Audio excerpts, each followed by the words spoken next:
Hey everyone, this is Olay from Laddering Your Success, and you're listening to the LYS Podcast. Ladies and gentlemen, happy new year. Welcome one, welcome all. Ladies and gentlemen, boys and girls of all ages to a episode of Edu Steps, to this episode of Edu Steps powered by Laddering Your Success. This is the first episode of the new year 2024. I, as always, am your good friend Olayinka Sharanki, and I'm here with my good friend Festus and Olay. Festus, happy new year, man. How you doing? Happy New Year, Happy New Year, Happy New Year. Doing excellent, man. This is the number one education podcast in the world.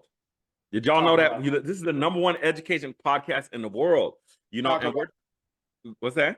I said talk about it. Yeah, man. And this is the thing, as the number one education podcast in the world, we're talking about real things that affect real people. We're not just giving you, we're giving you no cap, all facts, no printer, you know what I'm saying? We out here doing the thing, and it's excellent to be alive in 2024, despite the many challenges of 2023. I think that's the thing is like, if you made it to 2024, that means you overcome something, right? You've overcome something. And so for me personally, I look back, 2023 car accident, that was kind of a major unexpected deal, like a rollover car accident. It's healthy, everything was good, but that just set me back, had set a couple things back, other different challenges in terms of people who you work with, friends, those different types of things. And then I think everybody's had like this low cough, weird thing going on for a minute, you know what I'm saying? And so anyway, it's good to be here, man. It's good to be here. Man, I didn't even know that was like a rollover. I knew it like fell in the ditch. I didn't know it rolled over though.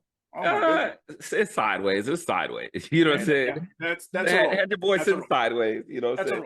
That's a roll. Yeah. Yeah. It rolled about a quarter of the way. You know what I'm saying? Yeah, man. That's a roll, man. Learning from these chiropractors, that's a roll, man. Hey, look, Festus said it earlier. Number one podcast. Hey, I got something out there for all you jabronis out there.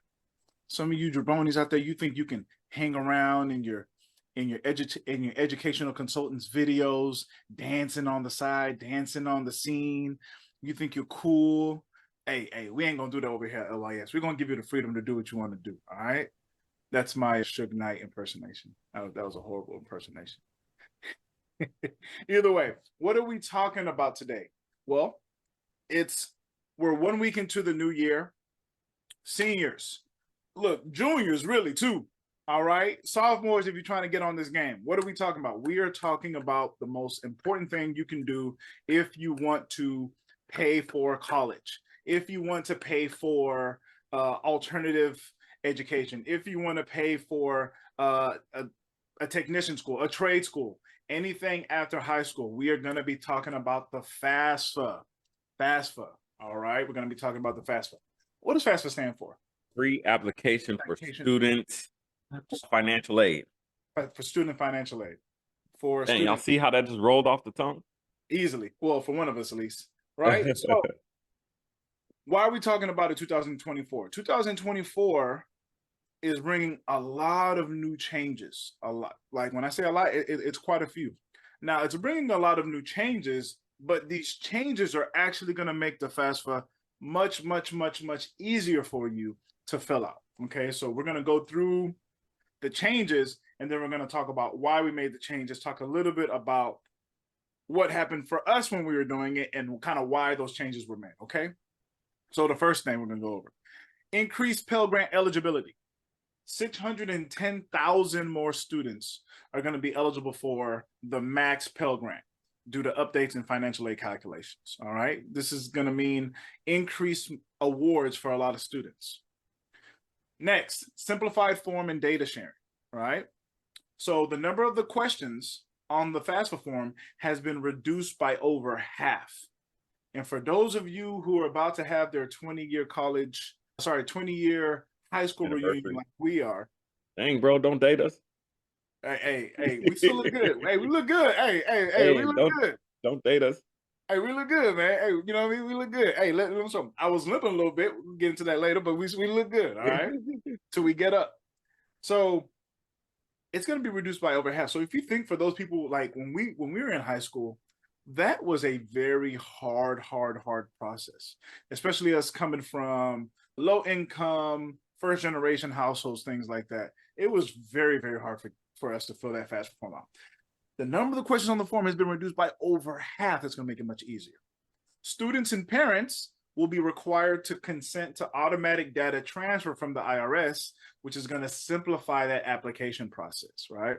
I don't know about y'all, but one of the hardest things, especially for a lot of parents, one of the hardest things for me was to go to my mom and my dad and say, hey, mom, hey, dad, I need your income tax so I can do my FAFSA. And, you know, my mom was looking like, you'll get it when you get it. And it's like, no, mom, time is of the essence. It's like, you know, this is my time. Get out of my face. It's like, you know what I mean? But, you know, growing up and understanding what they were going through now, it really helps you understand, you know, what they were going through. But now with this automatic data transfer, it's going to make it a lot easier for the information to go from one place to the other, all right? More income protection and fewer assets are going to be reported.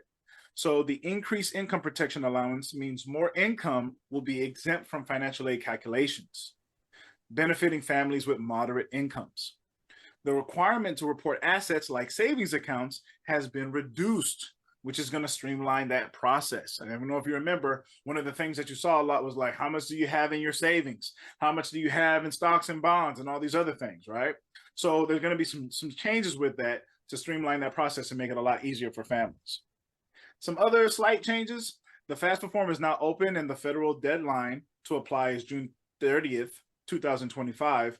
Now remember, that's the federal deadline. The federal deadline is different from the state deadline. So depending on which state you live, there's going to be a different deadline. And I'll let you know right now for Texas, because we're in Texas, it's March. It's sometime in March. So, and we'll get the date here in a little bit, the year, but it's sometime in March. So as far as I'm concerned, I would be thinking 3 months from now, right? March. Some states have earlier deadlines. So it's important to check with your state's higher education agency. All right. The FAFSA, and another thing to note, the FAFSA won't link to state aid applications anymore, meaning students may need to complete multiple forms. All right. So the FAFSA will be easier, but you may need to complete other forms to get that financial aid. Right. And so before we kind of delve into this, I want to say this real quick so we kind of understand this here. Is it hard while you're doing it? It can be kind of frustrating. It can be kind of tedious, right? But you have to think about opportunity costs. What are you giving up right now to make sure you don't struggle with later on? So would you rather just go through this tedious process, spend a day or two, you're going to sweat, you're going to get frustrated, you know, trying to figure this stuff out, right? Would you rather do that? Or would you rather leave college with a degree, but $60,000 worth of student loan debt? Student loan debt, yeah. Major key. I don't know about you, but I would rather just go through that pain right now. Yeah. And save that. Because here's the thing. There's this thing called interest. And if you're paying something back, it's not your friend, right? So it's $60K today. I guarantee you a year from now, if you haven't paid it, it's going to be more than $60K, right? Because and this goes all to the heart of LYS. Where do you sit within the system of these things, right? Where do you sit, right? You're going in, you're finding your purpose, you've got your degree, but you didn't make this right. You didn't make this decision right here that you should have made. And so even though you're living in your purpose, you're doing your thing, you've got a lot of these extra things that are kind of weighing you down. We don't want you to deal with that. Listen to folks who have gone through this before. Listen to folks who are studying these things to help you out. Okay, so you don't make those same mistakes. All right, Festus, is there anything you want to drop in before we continue on? Well, no, I think, man, you're covering a lot. Because it's so much info, we're gonna dive into each one of these, or we're gonna just, yeah, and this may be a two-parter. Okay. This may be a two-parter. So first thing I'm gonna do is we're gonna talk about the increased Pell Grant eligibility. So 610,000 more students are gonna be eligible for the maximum Pell Grant due to updates in financial aid calculations. And so one of the things I wanted to look at is why did that happen? So these are a couple of things I want to go over real quick. A larger portion of the family's income is going to be disregarded. right? We're not going to count that when they're calculating the expected family contribution, or the EFC. Okay. To help it make more sense, more income is considered protected, and therefore it won't negatively impact your aid eligibility. So this change benefits families with moderate incomes who wouldn't have qualified for significant aid before. So I think this is good news. This is good news for kind of middle income families.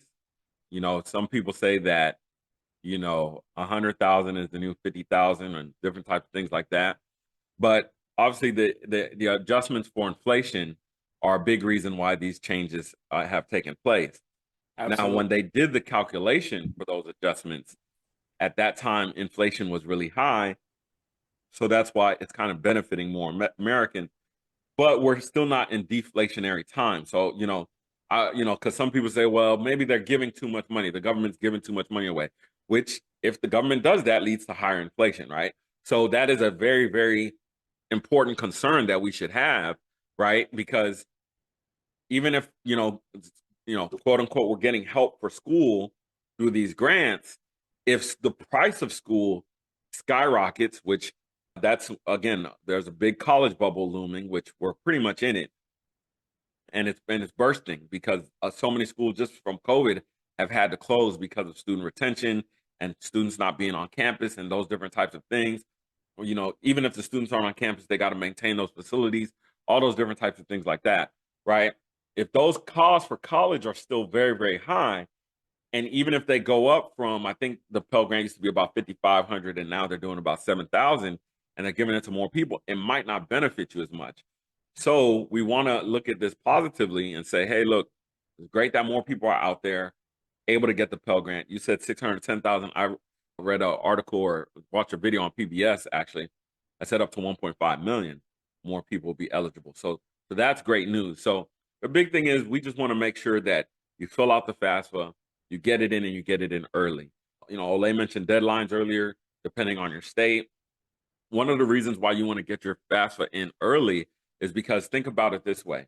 Think about the FAFSA from a federal government to the schools or to the state's perspective like this. There's a certain amount of students that they're expected to come to that school, right? And they say, hey, we expect this many students to come to school. So there's then a pot of money that's available to that school. And then as students enroll and actually have to pay for their classes, that money is then released to that school. So the thing is, that pot of money dwindles based off of how many students were expected to go to the school versus how many actually show up. And so there's less and less money available to you if you fill out the forms late and if you're late getting your stuff in. So we want to get our forms in early. So I'll just kind of leave it there on that. Olay, if you want to kind of go on to the next thing. Awesome. And while you were talking, I went and researched and checked for the state of Texas. It is March 15th. March 15th, y'all. March 15th. Get it in. Let me verify one more time just to be safe here. Because luckily it has all the states. So I'm going to scroll down to Texas real quick. March 15th, 2024. For priority consideration, submit your application by March 15, 2024. Additional forms may be required. Private and two-year institutions may have different deadlines. All this super, super important information that you got to be really careful to read about. Check with the financial aid office at the college or career school you plan to attend, right? So super, super, super, super important there. Okay, another thing. Earlier, when I was going over some of the changes to the FAFSA, I mentioned EFC, expected family contribution. And I've said this before a couple times early on Edu Steps. I remember when I was at the University of Houston downtown, go Gators. I filled out my FAFSA. Of course, I didn't fill it out on time, but I did get some financial aid. I did get a Pell Grant, and there was a certain amount that I had to pay. And that amount was larger than anything I had or anything, my parents had. Hey, LYS fam, it's Olay. Just wanted to take a quick break to let you know that even though the cost of college can be daunting, the LYS Scholarship Guide ebook can assist you in realizing your dreams. You can identify and apply for scholarships using the information, advice, and resources in our comprehensive guide. Also, we've provided a template for a successful scholarship essay to help you stand out from the crowd. Don't allow student loan debt to control you. Get your copy of the LYS Scholarship Guide ebook right away to take charge of your destiny. Simply go to lys.com/parents to get your copy today. Now let's get back to that fire conversation. And so I remember going to the financial aid office and asking them, what is this EFC thing? And the lady was so nice. She said, oh, that's expected family contribution. And so fortunately, I had a high school diploma. So I had a certain level of understanding. And I looked at her and I said, so that's how much my family's supposed to put in? And she said, yes, sir, that's correct. And so I said, okay.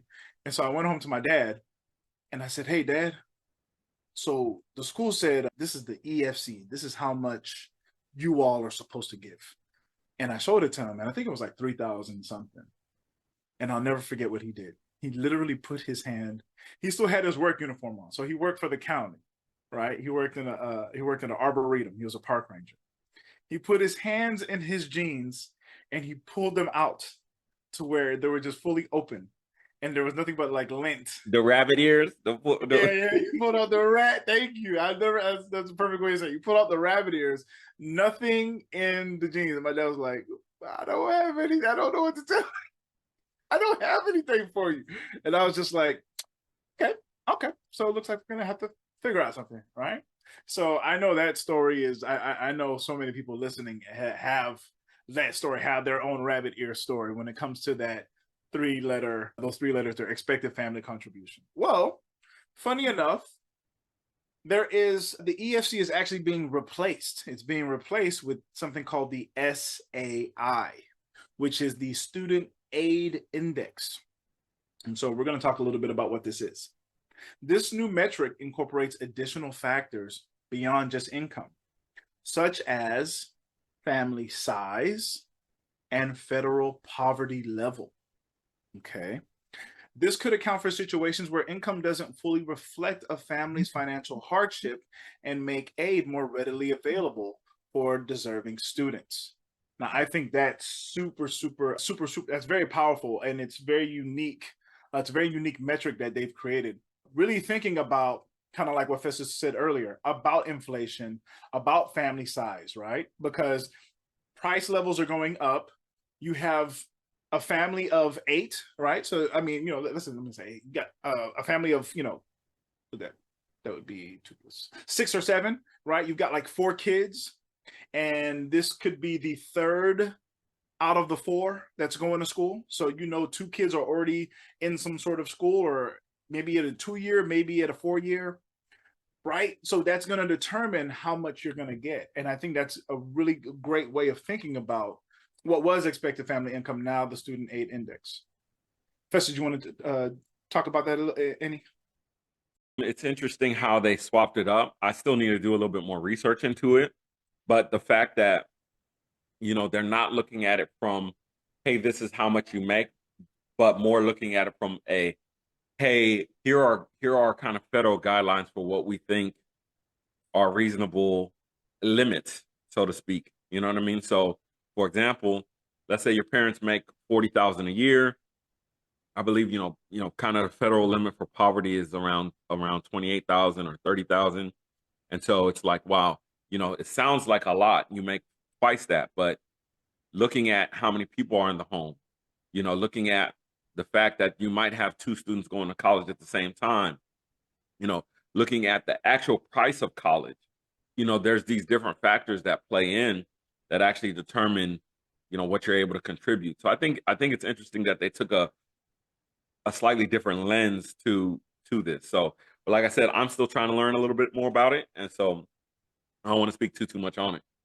Yeah, one of the things I think about is you got to realize 4 years ago, right at the beginning of COVID, I think we had a census, and in that census, part of the reason for the census is to get a snapshot of where a country is, right? It's not just how many people live in a particular place, not just population, it's how many of a certain age how many of certain races, how many of certain ethnicities, what areas are folks living in, where are folks moving from, right? Where are these certain push and pull factors that are determining why people leave certain areas and go to other areas? Just a lot of different things. You can get so much information from that census. From that census, it does determine a lot of policy that is created from that, right? Here in the state of Texas, you'll hear this every maybe 4 to 6 years. You'll hear terms like gerrymandering or redistricting, right? Because of certain changes in certain communities and populations, we will now start to redistrict and move certain lines, right, for political gain, for political advantage. And so while you were talking, Festus, I did a quick look here to see exactly a little bit more about the FPL, or the federal poverty level. And these are some of the variables that go into determining that, right? So we're looking at Medicaid and CHIP eligibility, subsidies for marketplace health insurance, Head Start eligibility, so basically early childhood education programs. And the last thing, which is a part of that now, is federal student aid, which is calculated into that. So, you were mentioning, Festus, like, the family of four, right, living on a certain amount of money, all of living on $40,000 a year, right? All of these different variables play a part into determining how much, based off of that new SAI, how much a student can probably get. I'm sure they would assume, if you've got 4 kids and 2 of them are already in college or already out of high school doing some sort of post-high school education, that's got to play a role into determining how much a student would get. Okay. Now, yeah, and I want to say some things because obviously this whole thing about student loan debt and everything like that is a highly charged topic. You know what I mean? A lot of people were anticipating student loan debt forgiveness, did not come. There are some people who have gotten their debts forgiven, and so I do want to give a shout out to those who have gotten their debts forgiven. But there's a lot of people who haven't as well. And so with that being said, some people, they think, oh man, this sounds like more free money for poor people, or more free money for. I think that's a very simplistic way of looking at things. And what I mean by that is, if we want people to advance, somehow they need to be helped. If you're willing to reach in your pocket and help somebody, great. If you're willing to sponsor a scholarship, great. I think those things should be done. I encourage people to do those things, take things into their own hands. But I think sometimes there need to be systems put in place to help support people moving forward in their lives and in their careers. And so with that being said, I do like some of the things that I'm seeing coming up. I think there are some things to me that are somewhat questionable in my view. The reason why I say they're questionable is like, okay, if you're giving and granting different systems to look into your bank accounts and all this different kind of stuff, to me, I think it's very easy to cross lines. You know what I mean? In my opinion. But, hey, look, different strokes for different folks. You know what I'm saying? Would I vote for? Would I co-sign it? I typically wouldn't. You know what I'm saying? Just me. Only because, to me, I have yet to see where throughout history, I know I'm just getting political with it or whatever, is that something has been set advantages to people of color, primarily Black people, and has not turned out later to bite them in the behind. You know what I'm saying? So, you go from the bus boycott to like now you don't have Black businesses, and then you fast forward and then it's like, okay, let us look in your bank account. You know what I'm saying? So I'm like, hey, dude, like I don't know about that, but that's a whole nother conversation. So yeah, let's keep going, and let me get off my political soapbox. Well, if you don't mind, I'm gonna piggyback off of that. I think that is such a very true point. I mean, over here at Laddering Your Success, I believe that is the I in HDI. That's the integrity. So we do have to talk about the integrity of these systems. If we are here to help young people find their purpose truly and to limit that student loan debt impact, we have to talk about how that does affect families. And that's one of the first things I thought about. It sounds great in the concept, right? The idea of like, hey, just give us access, and just think about your body. If the government says, hey, Just give us access. You're like, hey, whoa, right? So let alone the tool that you use to make the decisions for what goes into your body, right? Determining how much, how much financial aid and things like that you get access to. It's definitely something that you have to ask very hard questions about. So kudos. Absolutely. Thank you so much, Festus, for bringing that up. Absolutely. Hey, LYS fam. It's Olay.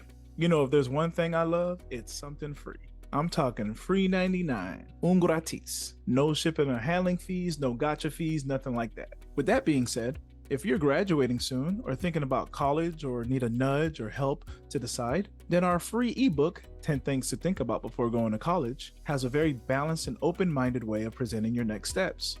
It captures broad topics in a personal way by giving students an insightful, interactive, and reflective source of inspiration. It is very beneficial to be able to visualize some of the concepts after high school and apply them directly to you. We all know life, college, and career planning decision-making choices for students can be challenging, especially as they near the completion of high school. This book will provide you with a self-paced guide to your success beyond academics and into real life. Not only is it free, you can complete this book within a week. This will definitely prepare you for long-term success. To get your free copy, simply go to lys.com/students. I mentioned it was free, right? Well, if I didn't, it's free. Like, for real. Okay, back to the podcast. And that's probably something we got to look into a little bit further. 100%, because this is the thing to me, man. What happens when the person that you don't like gets in office? You know what I'm saying? What happens when the part, you know what I'm saying? So it's like, to me, people say, oh, no, this is good. Yeah, it's good for this little time period, but what happens next? So anyway, that's the thought. I think there was something that we didn't quite talk about that we should talk about. And shout out to you, Daniel. Thanks for coming in. Is the contributors. So that's another change to the FAFSA, that instead of just having quote unquote parents or step parents, they're allowing what they call contributors. And so these contributors could be spouses, could be grandparents. So I think that's good because, a student could be in a very tight spot, meaning in foster care, meaning living with another relative, aunt or uncle, and trying to go to school. And that aunt or uncle or grandparent or whatnot, that relative could be, kind of helping them out and be a contributor to their, educational cost. And so I think that's an interesting approach to things. Again, to me, I just find it suspect when it's like, oh, everybody has to consent to us looking in their bank accounts and looking into this and looking into that. Like, to me, that's all suspect, So anyway, I'm just throwing that out there. Watch your bank account. I love it. Just throw that out there. Watch your bank account. Watch it. Yeah, I love it. Got to. All right. Quickly, I want to go into the next portion of some of the changes happening to the FAFSA. Reduction in asset reporting. Actually, did we talk about that? No, I'm sorry. We did talk about that. Next thing. There it is. Simplified form and data sharing, right? So kind of on the same lines of what we were talking about earlier. The number of questions on the form has been reduced by over half.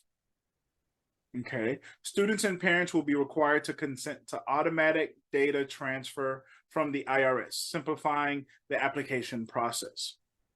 So I will say, in the past, it was long. The FAFSA was long, but FAFSA was complex. It may have been a barrier for a lot of students, especially for students that are basically parents, or they're almost taking the role of student and parent, right?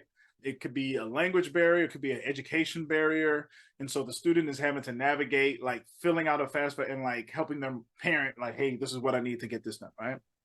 So by streamlining the process and reducing the number of questions, the Department of Education hopes to make it easier for students to complete the form and access financial aid. Okay. Now, I do, when we talk about, integrity again, as long as you're filling out that form from the IRS and they're able to take that information from the IRS and kind of pull it over, that does make sense. That does make sense to make it easier, right? And I think that does make it, in effect, I really do think it makes it easier for that information to go there. However, You know, just based off of the conversation we had not too long ago, there is still that thought of you're in there, just get what you need, just take what you need. Don't go too deep, you know what I mean? Because I mean, we have to think about where we lie right now. We live in a time where technology obviously has become just synonymous with living these days. You know, we're doing a virtual call right now, all right, on laptops, cameras, we've got cell phones, we've got all these things with us. And so the same is happening with a lot of financial systems, to where a lot of, you can almost call it globalization, and globalization of our personal information, right, is now coming together. And so I'm sure that although it is helpful, there are some hiccups, there are some road bumps along the way that folks will be dealing with in regards to that data sharing and a lot of those things that come in. Right? I'm just going to keep going, folks. If y'all want to jump in at all, Festus, Hill, don't just jump on right in. And I apologize. I actually need to do justice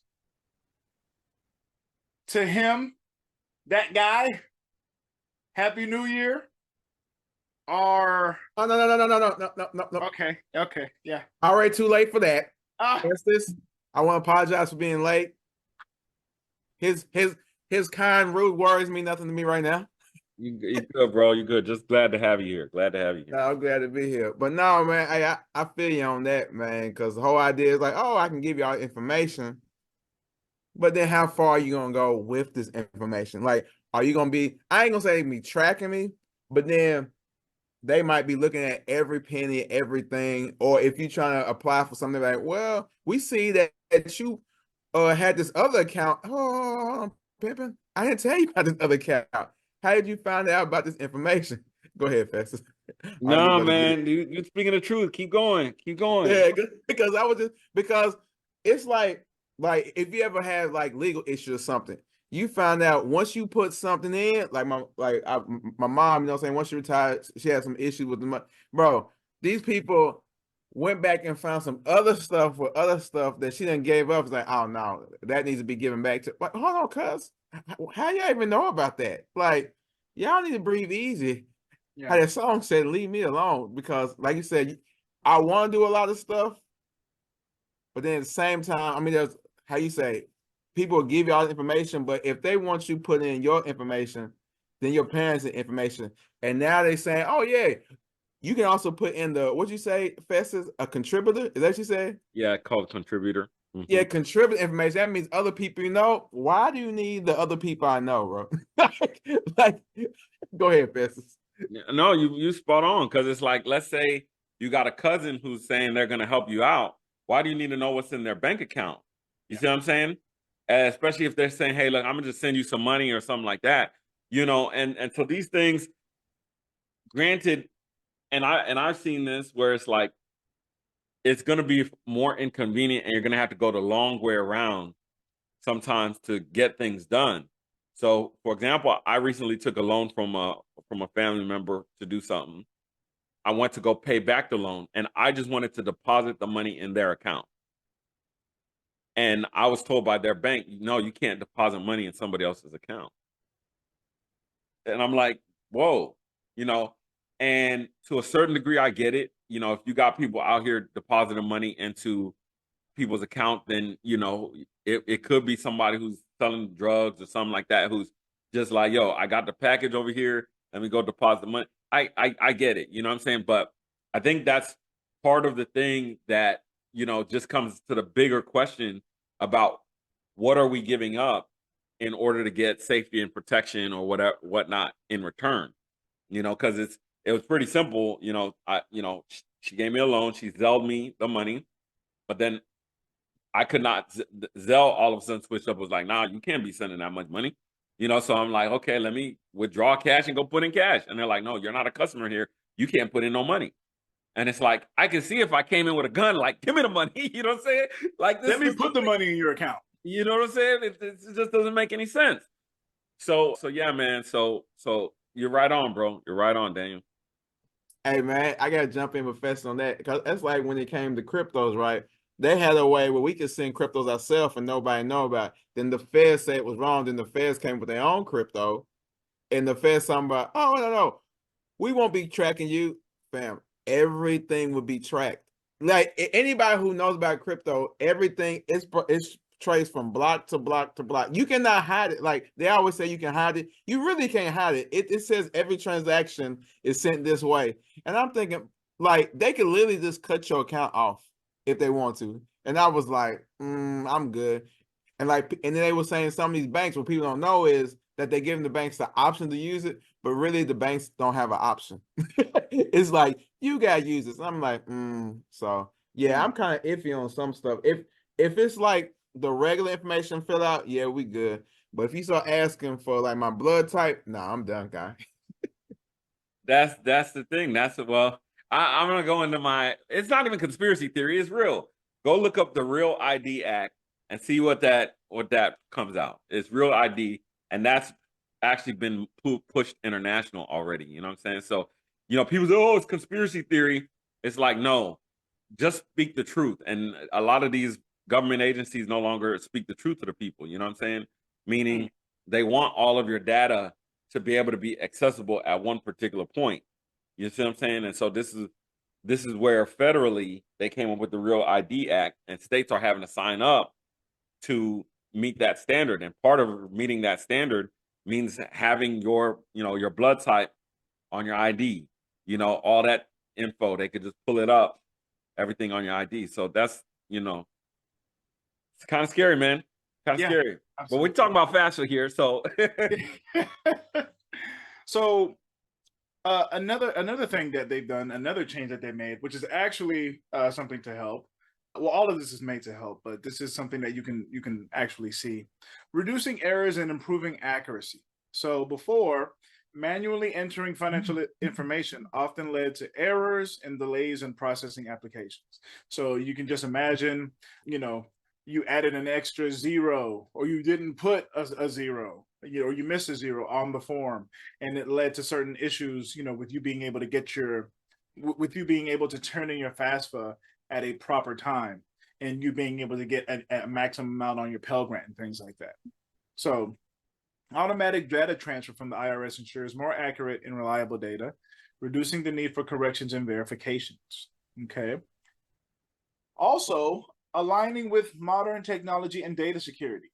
The move towards secure electronic data sharing reflects a broader trend in government services to leverage technology for efficiency and security. So I will say, I've noticed that with the IRS, in order to get in, they got a lot of that 2FA, that two-factor authorization when you're logging in, and it's a lot more secure than it was before.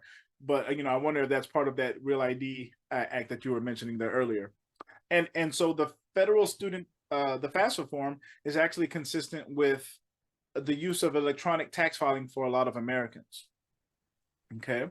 Also, enhancing efficiency and reducing processing time. Automating data retrieval significantly reduces the manual workload financial aid offices and the Department of Education, DOE. This allows for faster processing of applications and quicker disbursement of aid to students.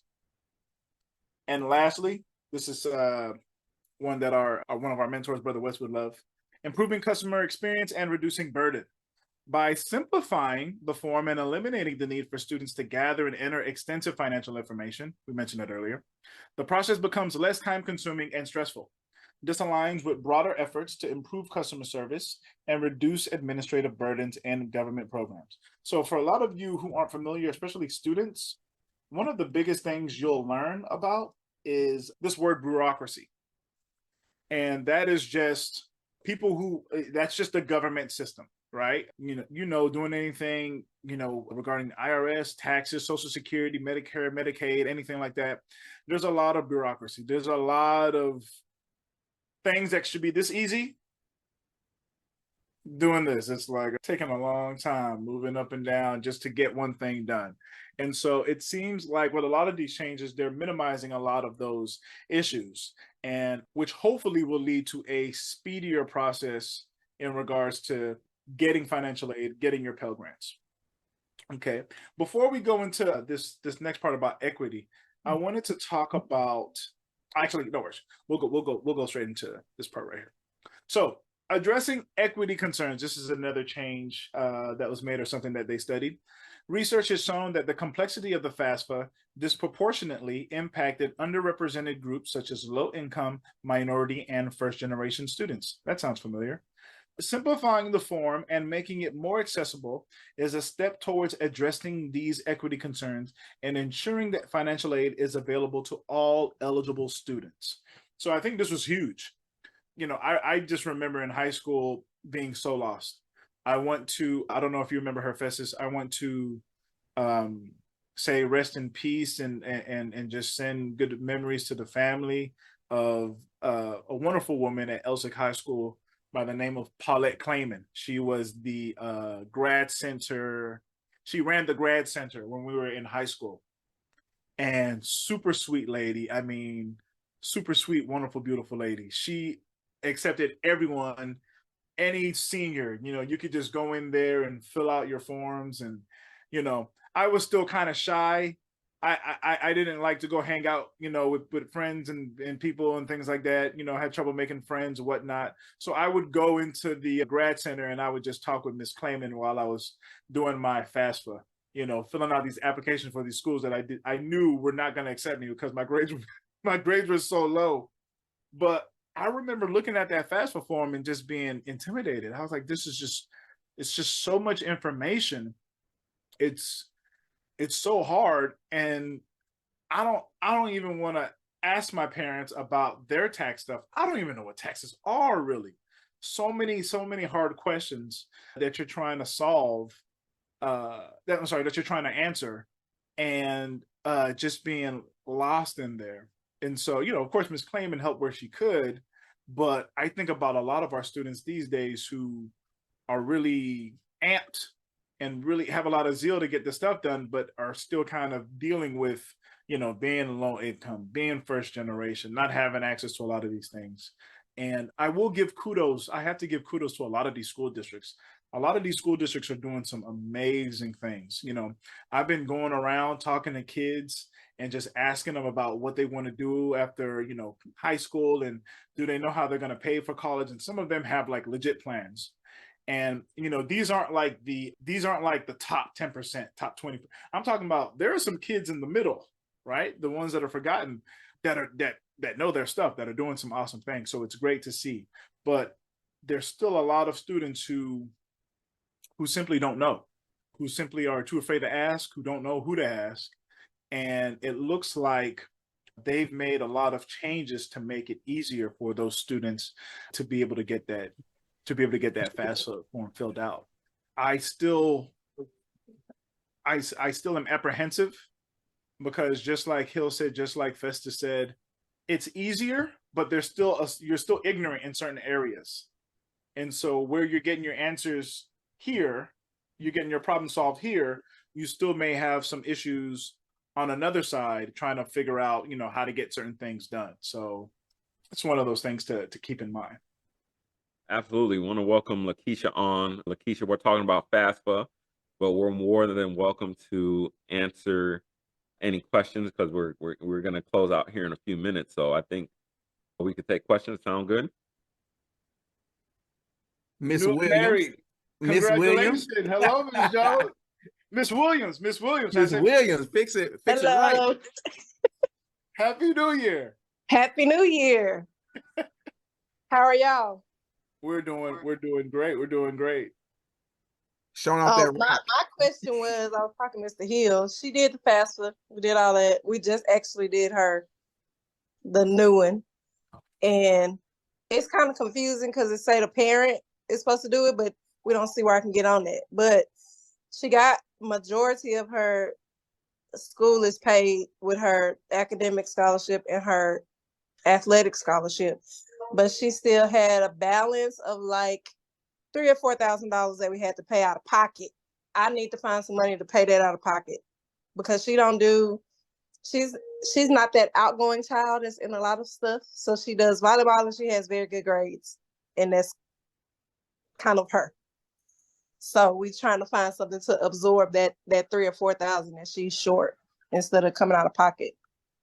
Okay, cool. So let's tackle the first question, which was about as a parent. We kind of talked about how they changed it from parents filling out the form to this thing called contributors. And so Okay. contributors are just kind of anybody. So I think she needs to send you guys a link to her form that then allows them to consent for the IRS to be able to look at both parties, right?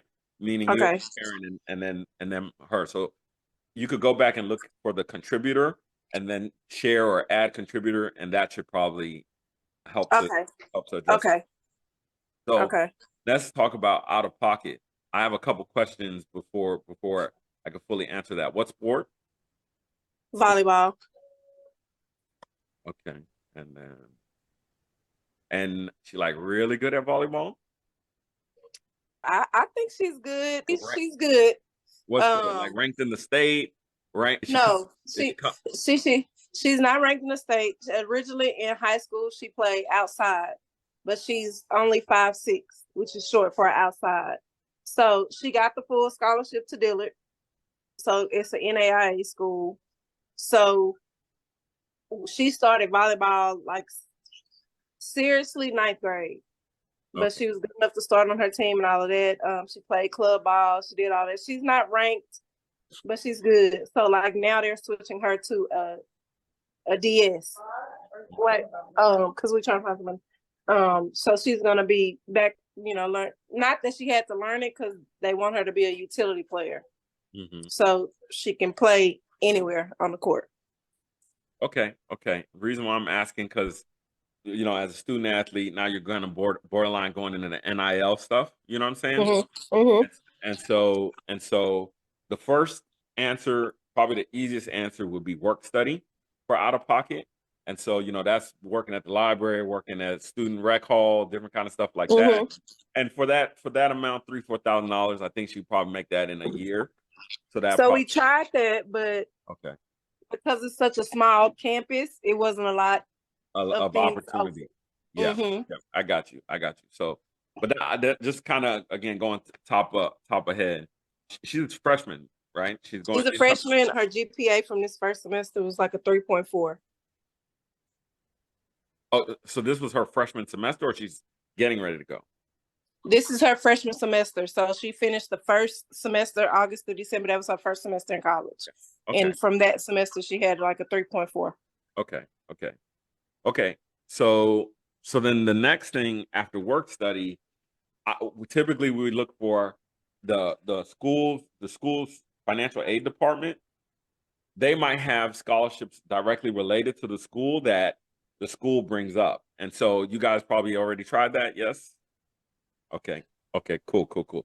So then the next thing is outside scholarships. And so Dillard is HBCU, right?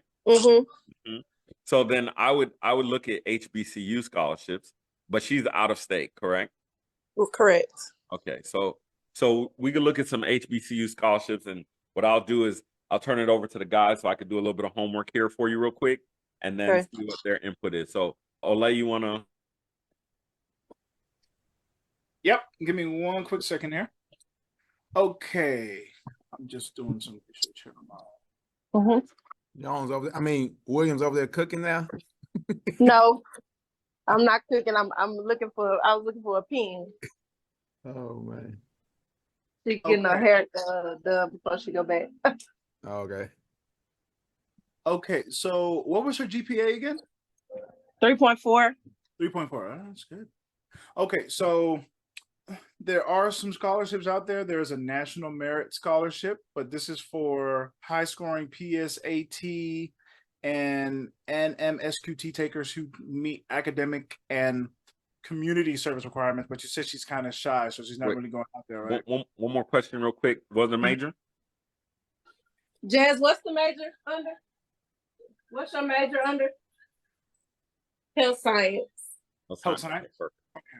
So that's good. So one of the things also to look into, and I'm gonna put this in for you, the Gates Millennium Scholars Program. Are you familiar with that? I've heard of it before. Okay, this is for outstanding African American, American Indian, Alaska Native, Asian American, Pacific Islander, and Hispanic American high school graduates with significant financial need up to $5,775 per year, and up to $13,240 per year for graduate study. The Coca-Cola Scholars Foundation Scholarship. What was our GPA in high school? You remember your GPA from high school? It was like a 3.6. Okay. What was your SAT or ACT? You remember that? Oh, she be studying. Uh-huh. Mine was like a 1 point. So would she be opposed to? Well, yeah, that would be hard because she plays volleyball. Because there was a U.S. Mexico Fulbright scholarship, but she would have to study in Mexico for a year. Oh yeah. So there's a Quest Bridge National College match. So this matches students with full scholarships to selected partner colleges and universities. You can check to see if she's part of that. The Dell Scholars Program. This is for high achieving students from low income backgrounds who are majoring in. I'm not sure if that would be. Yeah, it may be up there, but this is a Dell. Probably not with that one. She injured? Didn't she hurt herself? She did. Okay, so there's another one. She got a red shirt. Sorry, go ahead. She got a medical red shirt for the first year. Okay, so there's the Horatio Alger National Scholarship Program. That's for students who have overcome significant personal challenges and demonstrated integrity and perseverance. That's up to $10,000 per year. There's another one here. Yeah, and there's another one. There's a Jack Kent Foundation College Scholarship there. Yeah, you said Kent Foundation? Jack Kent Cook Foundation Scholarship. Mm-hmm. Jack Kent Cook. I'm gonna copy these and send them to you. So okay. There are a lot. There's quite a few scholarship opportunities there. And also what I would recommend, and I'm gonna pull it up for you right now. Has she applied for a scholarship before? She has, and that's where she's getting discouraged because she did apply for quite a few and she hadn't gotten nothing. So that's where she's like, I'm not gonna get it. So that's the. Go ahead, Festus. Okay, so a couple of things. What Olay is mentioning are more national scholarships. When you get in the position that you all are in, you want to start looking a lot more local and what's the word I'm looking for? Kind of based more off of her major. So if let's say, for example, because her major is health sciences, you want to start looking at STEM scholarships, right? So a lot of times what you could do then is look at local businesses in and around the university that offer scholarships to students, right? Okay. And also internship opportunities, because $3,000-$4,000, you might be able to get like $1,000 internship or $500 internship, something like that. That's more related in the field. That's local. Why do I say that? Because first you take the kind of FAFSA Pell Grant and you get that money, right? And then your school will typically say, this is the way the schools kind of look at it. They say, okay, based off of this person's background, how likely are they to succeed here, right? Because the truth of the matter is it's a business decision, right? And here's the business decision from the school standpoint. If I go into my endowment, basically they reach into their bank account and they say, I'm going to give so much of this money towards this person. Are they going to flunk out or are they going to stay in? You see what I'm saying? So it's a business decision for them, right?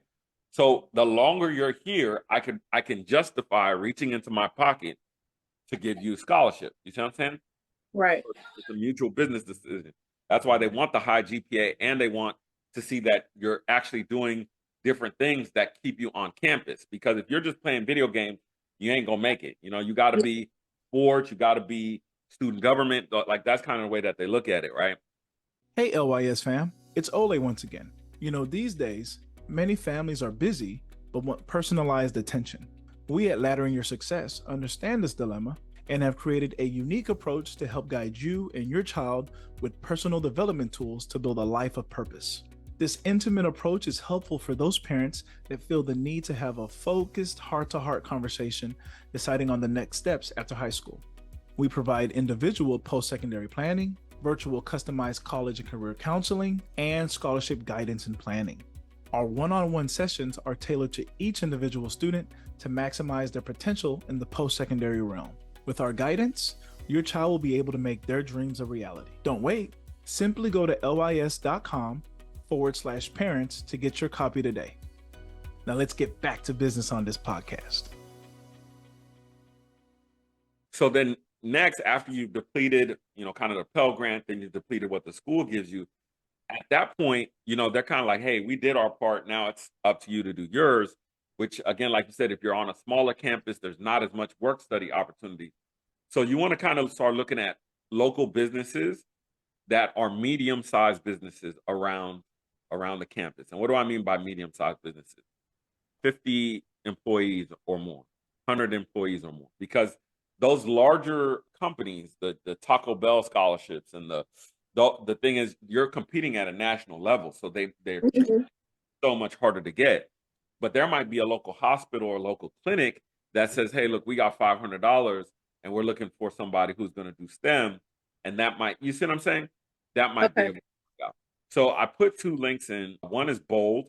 And so Bold Scholarship, have you heard of that website, Bold? So you could just copy those links out of there. Bold is typically like, let's say, you got a local foundation, or you got a family that has some money, or typically it's kind of like much smaller scholarship opportunities that they don't have the big infrastructure, to be able to manage a scholarship. So they kind of go to Bold, and Bold helps them to manage it. So there's a lot of scholarships on there. I would recommend she just look up STEM and STEM and minority, and then look at what's available there. Some of them are kind of based locally. I'm sorry, my kids over here wilding. But next, I looked up and found the Louisiana Believes. I think that's more going to be based off of Louisiana residents. I'm not sure. So you'd have to kind of look into that a little bit more. And so then finally, you want to look at the school she actually graduated from. So sometimes there's alumni scholarships based off of the high school and the school district. And this is the real catch to it. They don't have funds to promote what they're doing. You see what I'm saying? Okay. So let's say, for example, and we graduated from LSIC, so I'll use LSIC for example. You got, the A-Leaf LSIC scholarship fund. Well, you need to hire somebody to run it. You need to hire somebody to actually promote it and get it out there. So what ends up happening, they might have $5,000, $10,000 sitting there, but they just don't have nobody to get it out. You see what I'm saying? So yeah, go ahead. And so that's kind of something I would also recommend looking into. So find this helpful, or? Yes, it's helpful. It's helpful. Cool. It gives me a good place to start. So great. And this is what I would suggest, because I ended up getting about $87,000 of grants, student loan repayment, and financial assistance through a military GI Bill. And the big thing is, she should just look at this as a job. Finding scholarships should just be like her little part-time side hustle, right? And if she, because sometimes people, oh man, it's it feels like it's too much work, but at the same time, you'd be working a job if you wasn't doing it. You know what I'm saying? So that's kind of the way of looking at it, is like, hey, this is your part-time job, and give it 5-10 hours a week at least. Search, fill out, search, fill out, search, fill out. So that's kind of the recommendation we give. Okay, sounds good. We can do that. We're gonna start on that.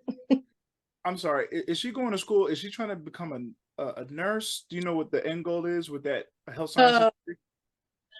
It's more like physical therapy, right, Jazz? What you going to school for? What you going to school for? More like physical therapy, or along that side of like physical therapy, rehab? Okay. Because Festus, could she also look for things like that, like that are detailed towards physical therapy? Because there's a lot of stuff for nursing, and so when I heard health sciences, I was thinking nursing. But if it's more physical therapy, could she look for something geared towards that? Yeah, I would look for both, and that's another good point. Thank you, Olay, for that point.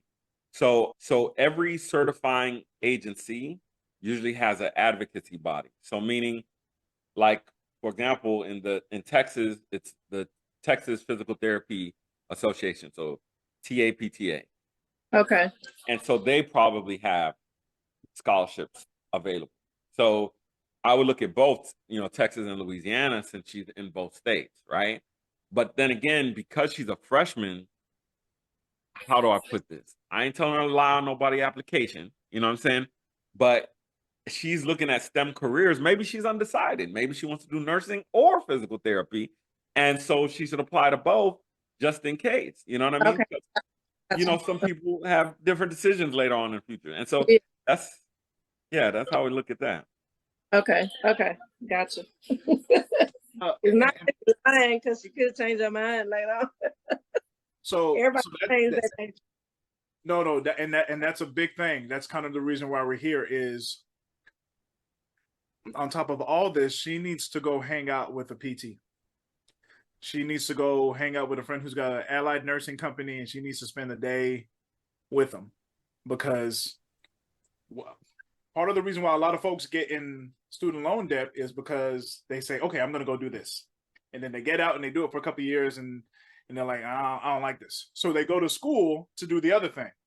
Mm-hmm. Now, they were able to use a scholarship or whatever to pay for their first degree, but now they're having to pay for, their second degree using loans. And so that's where they kind of get caught up. So she's got to be, and it's good to apply for both, but I would rather have her assured in what she wants to do. Right. Okay. Like, this is it. This is the thing I know I want to do for sure. And so this is the time where, better now than 5-6 years down the line. Yeah. To figure that out. And real quick, which scholarship did she already get from Dillard? You said she already had one, right? Yeah, she has the academic one. I think it's like a president's or dean, because she scored so high on her SAT.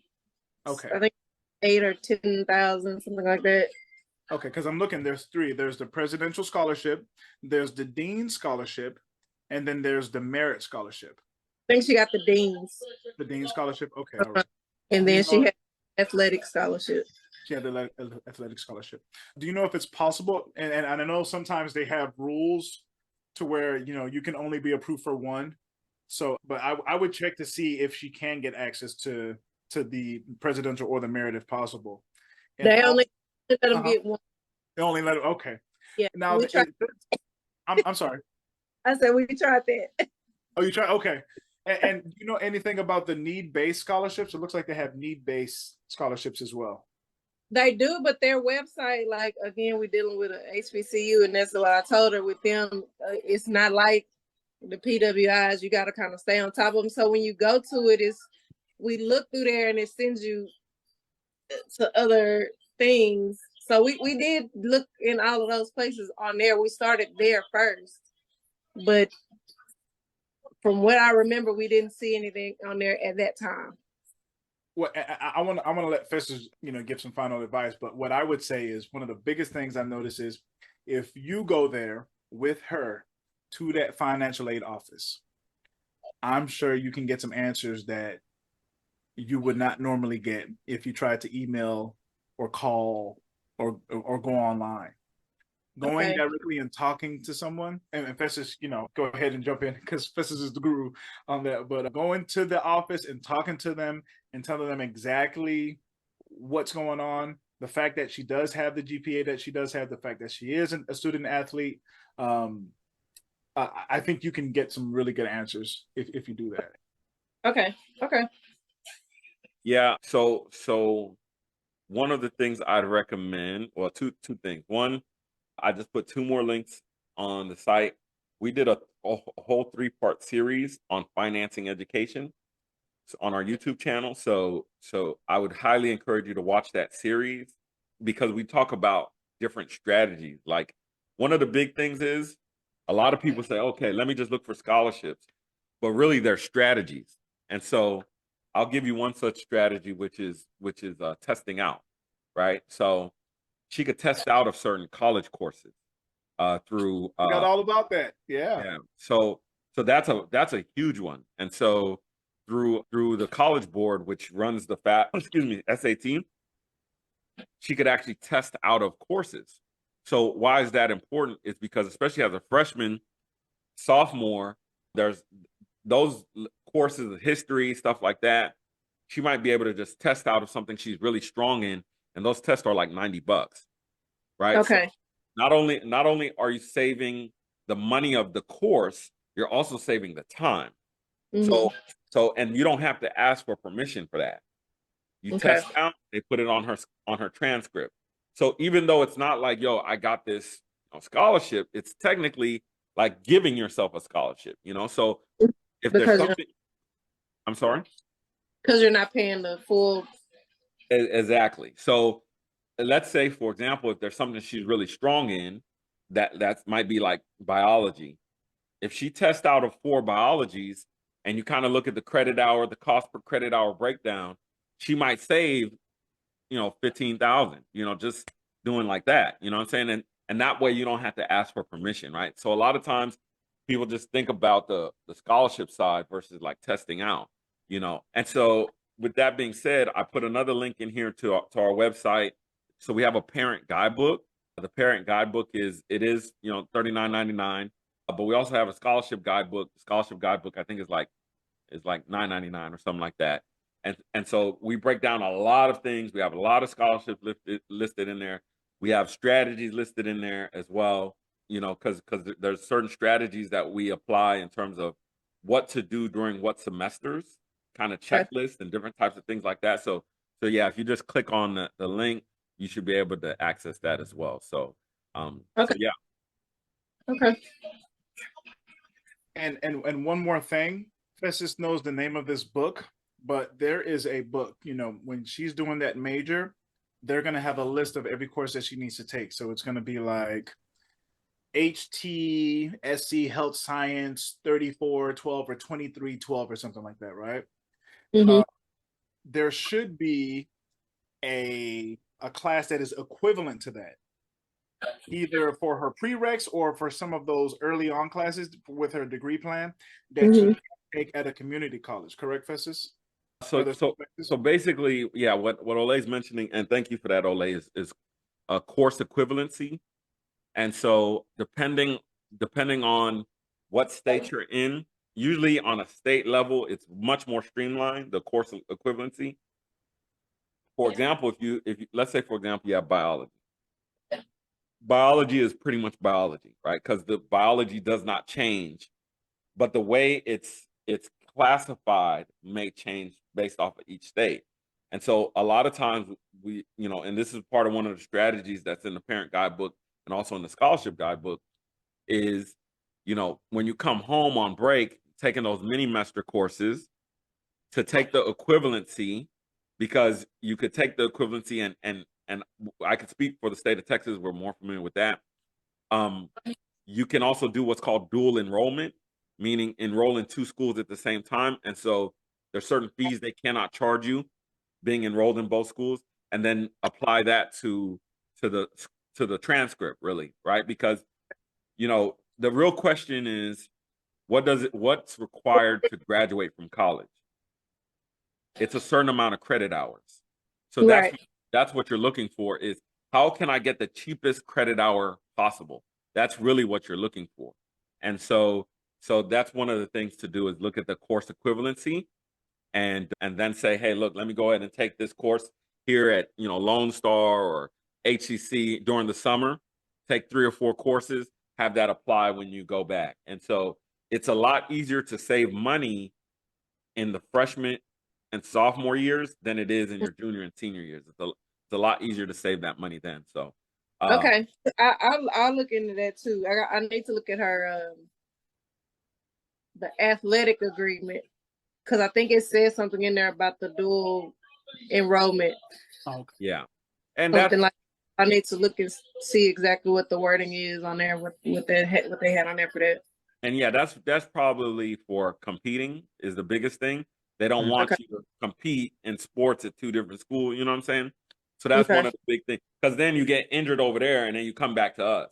You know what I'm saying? So usually they want to stomp that out. And we'll have to do a whole nother segment on NIL and probably some of the things she might be able to do with that, because that is more of, she's gonna have to, she's not outgoing, but she's gonna have to kind of sell herself. You're gonna have to do that. Yeah, for NIL, Started get into that part of it.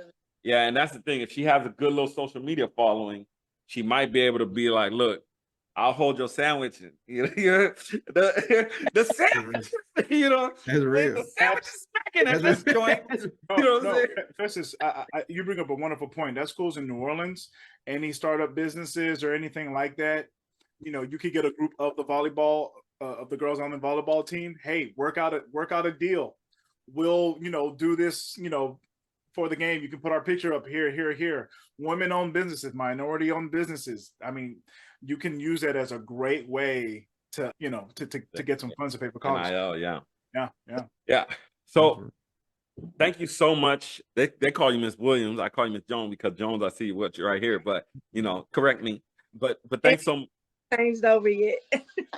Okay. So thank you so much for joining us for this episode of Edu Steps. We'd love to have you back here next week, every Sunday, 2:00. We're just talking about scholarships. We're talking about, just kind of the state of education, but primarily we try to leverage technology to create lifelong learners. And so our hope and goal is that by reducing the student loan debt burden, people are able to chase their purpose and find their purpose. And by finding their purpose and finding meaning in what they do, in the long run, they're going to make more money. There's research that supports that. But not only are they going to make more money, they're going to have a positive impact in the community. And that's what we're all about is once you get that purpose, you're able to, again, become that lifelong learner and give back to your community and to your family. And so we wish your daughter the best. And thank you again for joining us. Okay. Thank y'all. I'm glad I got on. All right, Miss Williams. Absolutely. All right. Subscribe to the YouTube, please. If you could do that for us, we'd greatly. I think I am already. Okay, perfect. I'm sure she was one of those. I sent out one of those texts. I sent out to everybody on my phone. Thank you so much. So yeah. Y'all have a good evening. Thanks. Absolutely. Olay, you want to close this out, Olay? Yes. Oh man, thank you so much, everyone, for joining us on this, talking about all the changes happening in FAFSA. It's a lot, and we're still gonna find out more things about it and how it relates to us and how we can take advantage of these things, so we can really make sure everyone's taking full advantage of Pell Grants, financial aid that's offered to you. One thing I really want young people to understand is this is great, right? You're getting ability to potentially get more funds to help pay for your post high school education, but you got to make sure you know where you're going. You got to make sure you know where you're going. You don't want to get these funds and do like we did, right? Man, I'm about to get these 50s, 12s. I'm about to, put the amp in the back, do this and do that. I'm about to, what I mean? When we were growing up, it was the spree wells. Right? I'm going to get the spree wells. Gotta know, you got that extra refund check. Let's use it the right way. Right? We still got a lot of catching up that we got to do. So we'll get into that more and more this year, 2024. First, hey, man, this was the start of year 3. Congratulations. Hey, we made it. Hey, we're in the 3 years. 100%. This is the awesome. Best education podcast in the world. Tell your naming friends. it. We claiming it already. We out here. The game on lock. Man. So listen, there are legitimate excuses for not going to college. There's no legitimate excuse for not getting an education. I am Festus and Olay. Here's Olainka Sharonke. Here's Timothy Daniel Hill, always in the house. It's a great pleasure to be here. And we thank you all so much. We'll catch you on the next episode next week. Oh, you still there? Well, thank you so much for listening to the LYS Podcast.